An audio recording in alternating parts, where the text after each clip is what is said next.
Assalamualaikum. Waalaikumsalam.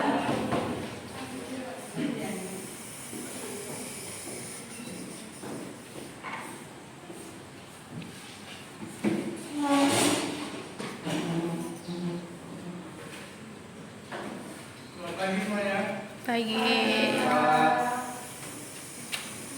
Ya, itu yang bagus saya juga agak maju sedikit biar agak nyaman kita belajarnya. Jadi rapikan.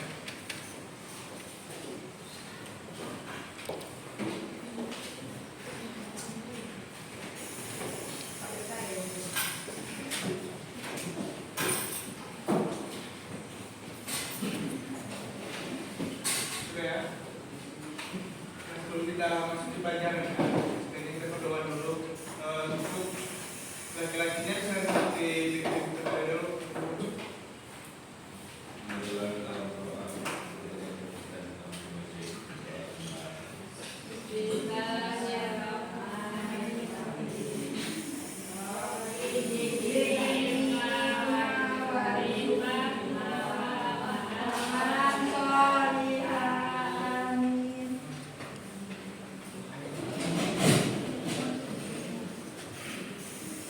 Oke, hari ini kita akan mempelajari tentang implementasi Pancasila pada kehidupan sehari-hari.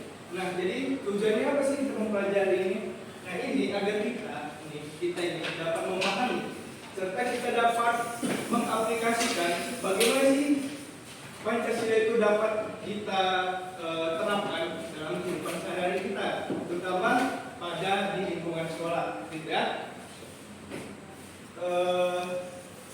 Semuanya sudah hafal ya Pancasila? Sudah hafal lah ya kan? Pancasila. Sudah hafal? Sudah? Udah. Sudah? Sudah apa belum? Pancasila sudah apa belum? 1 sampai 5 nih? Sudah. Sudah ya? Coba saya mau tes coba. Sila pertama apa? Oke. Sila kedua? Oke. Yang ketiga? Yang keempat?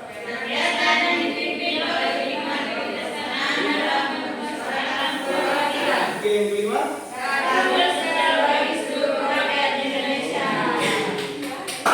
Nah, semua ya. Jadi, berarti semuanya sudah tahu lah ya. Nah, saya mau tanya nih. Siapa yang tahu bagaimana contoh penerapan sila pertama dalam kehidupan sehari-hari kita? Sila pertama apa? Ketuhanan yang Maha Esa. Bagaimana coba penerapannya? Ini nilainya nilai-nilai ketuhanan. Kita semua beragama pasti kan? Tentu. Ya kan? Bagaimana coba kita bisa menerapkan ini nilai-nilai ketuhanan dalam diri kita?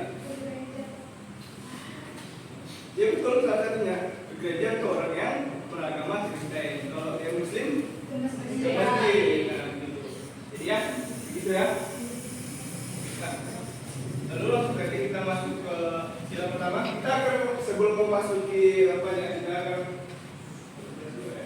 kita akan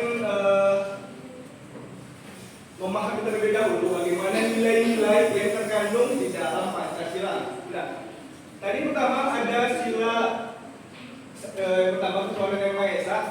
Ini tadi seperti saya katakan ini terkait dengan nilai-nilai ketuhanan, termasuk menjalin toleransi, saling menghormati kepercayaan masing-masing. Siapa yang tahu apa itu toleransi? Pasti sudah pernah dengar lah ya kan, toleransi itu apa kan? Toleransi berumat agama, toleransi berbudaya dan lain sebagainya. Tapi tahu nggak apa makna dari toleransi itu sendiri? Ada yang tahu? Menghargai. Ada yang lain? Menghargai ada yang lain? Berpikir toleransi itu apa, Pak? Mereka ini nggak tahu. Toleransi. Nah, ini saja. Toleransi itu maknanya kita membiarkan orang lain melakukan apa yang dilakukannya. Contohnya seperti ini. Kita umat Islam membiarkan orang yang beragama Kristen untuk beribadah di gereja. Gitu juga sebaliknya, orang Kristen membiarkan kita beribadah di masjid. Tidak boleh menghalang-halanginya. Begitu. Kalau menghalangi itu berarti intoleran.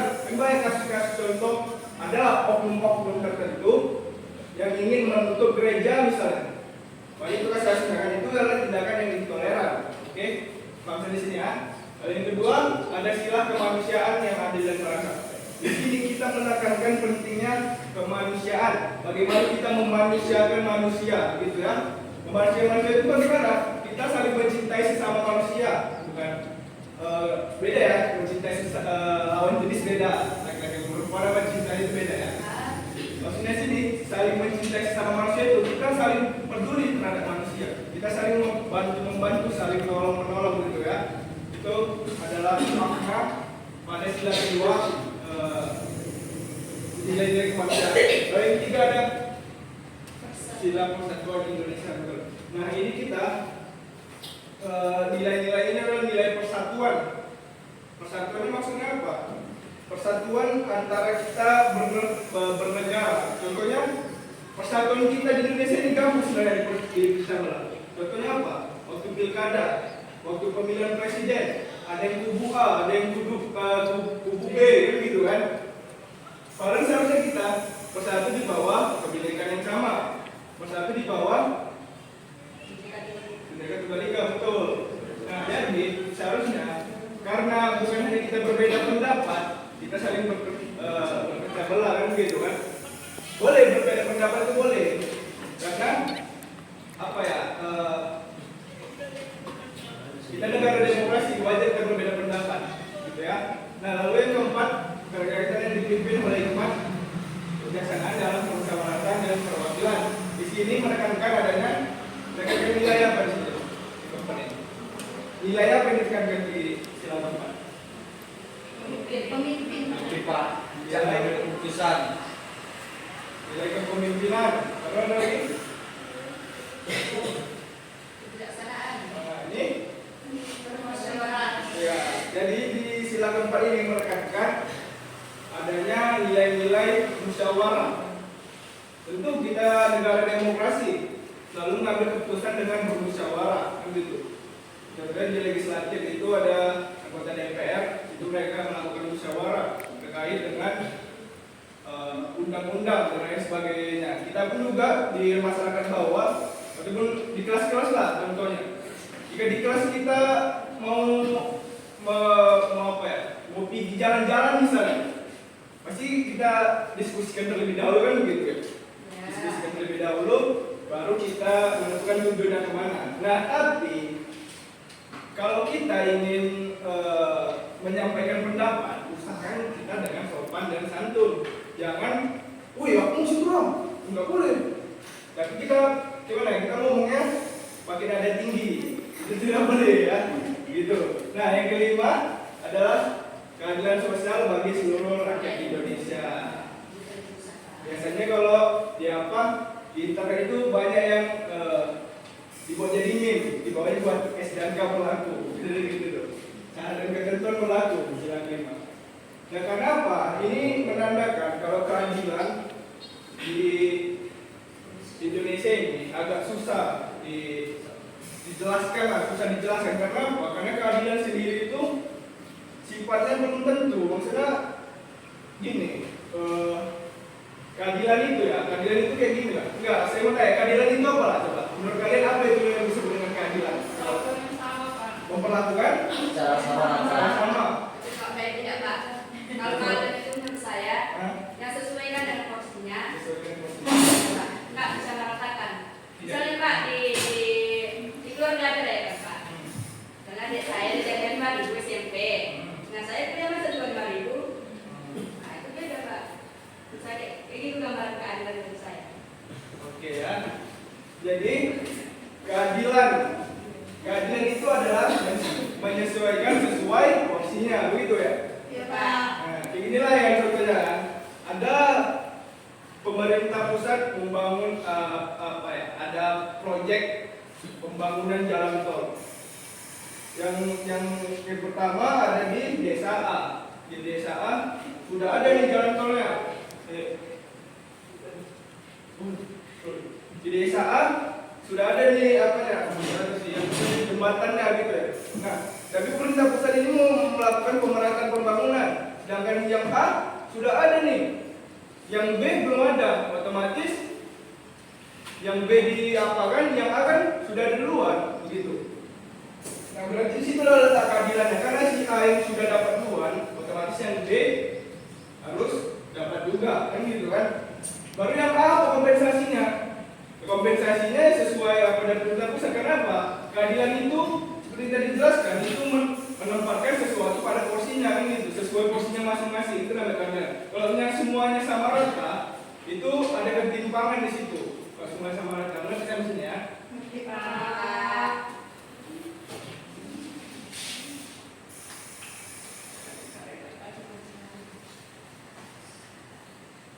Oke, lalu bagaimana sih kita melakukan penerapan sila Pancasila dalam lingkungan sekolah?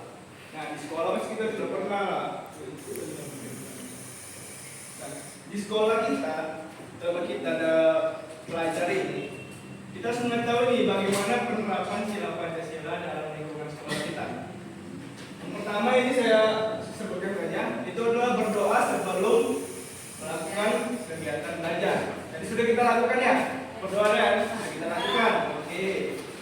Sila yang kedua itu menolak dan tidak melakukan tindakan bullying. Tahu bullying? Tahu. Apa bullying coba? Tahu.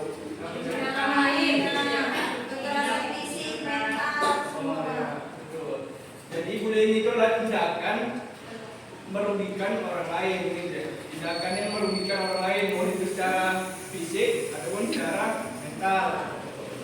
Nah, kita sebagai pelajar, apalagi pelajar Pancasila, itu harus menolak. Setidaknya kalau kita tidak bisa membantu, jangan kita ikut ikutan ngebulinya juga, kan begitu ya.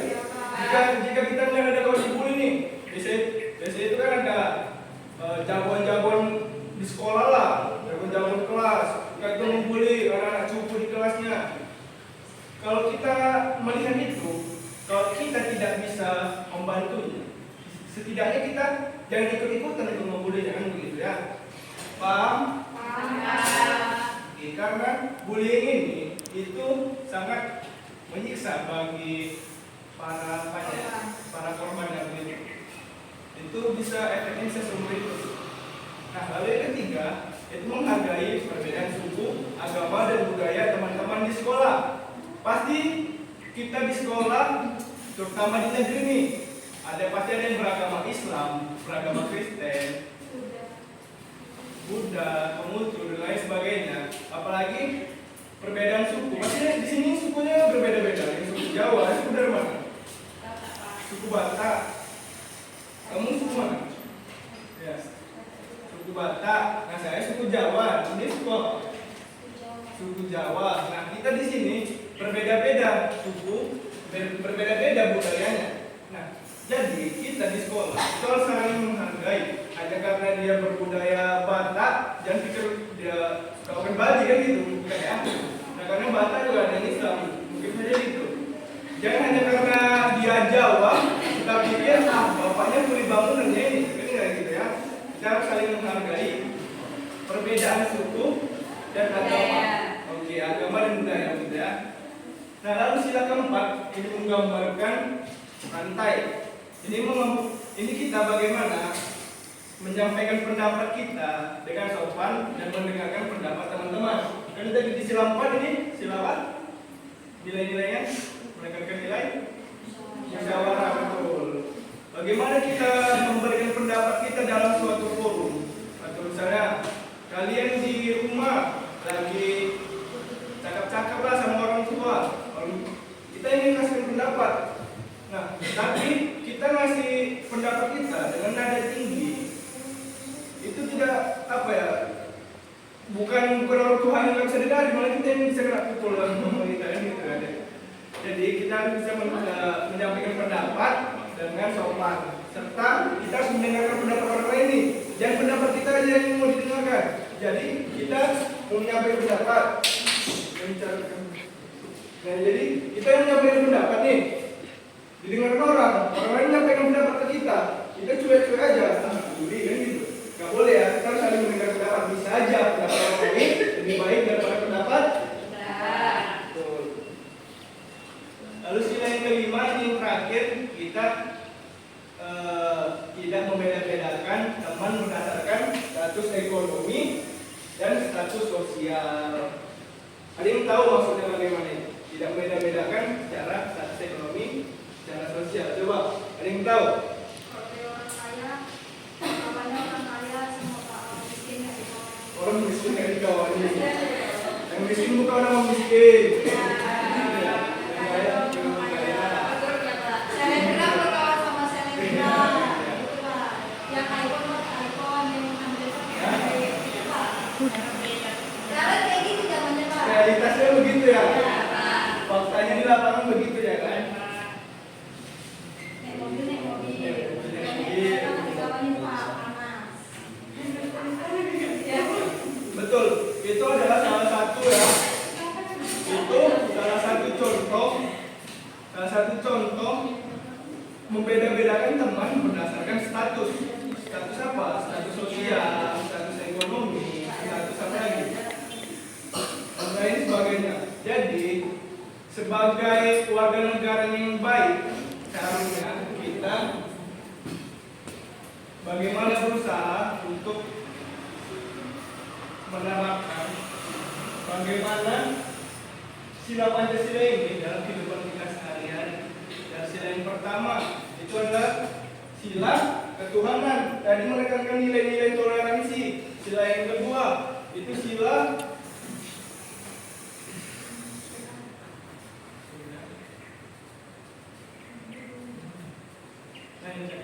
Nah, ini sila yang pertama menekankan nilai-nilai ketuhanan. Itu menekankan kita nilai-nilai toleransi.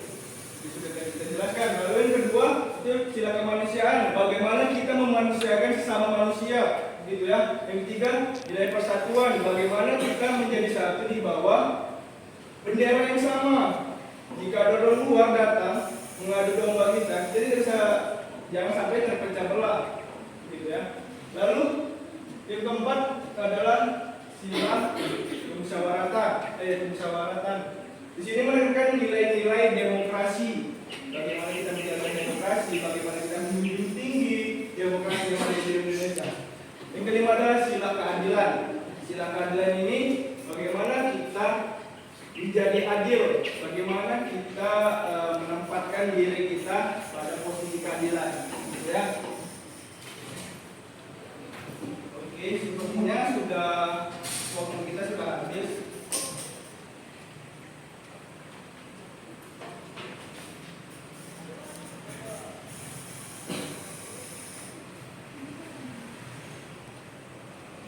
Jadi waktu kita sudah habis. Nah, untuk yang terakhir, saya nanya dari semua contoh yang sudah saya jelaskan, kira-kira sila berapa yang sering kalian terapkan dalam kehidupan sehari-hari? Sila satu, apa tadi? Apa tadi? Contoh implementasinya? Toleransi. Itu di kehidupan. Kalau di sosial media sudah toleransi? Toleransi ya di sosial media ya? Netizen ya?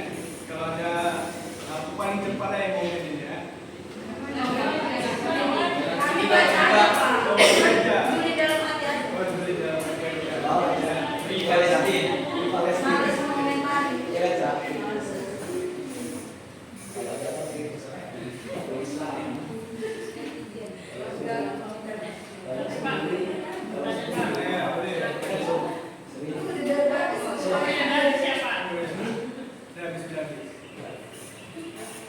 Udah tutup aja. Udah.